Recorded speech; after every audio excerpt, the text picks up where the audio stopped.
اس پر آپ عمل کیجیے اور انشاءاللہ عز و جل سفر حرمین کی،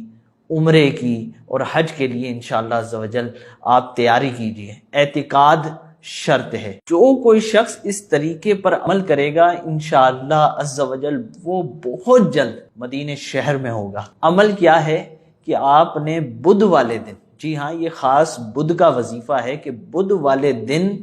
کوئی بھی کھانے کی چیز بنانی ہے، یا بازار سے بھی لے سکتے ہیں، مٹھائی بھی ہو سکتی ہے، نمکین بھی ہو سکتی ہے، اس چیز کے اوپر آپ نے 1 دفعہ سورہ فاتحہ اور 11 دفعہ سورہ اخلاص پڑھ کر فاتحہ کرنی ہے۔ اس کے بعد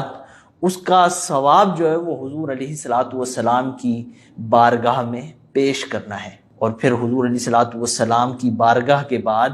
اس کا ثواب بالخصوص حضرت سیدنا امیر حمزہ رضی اللہ تعالیٰ عنہ کی روح کو ایصال ثواب کرنا ہے انشاءاللہ عز و جل، کیونکہ امیر حمزہ رضی اللہ تعالیٰ عنہ گورنر مدینہ ہیں، حضور کے چچا ہیں۔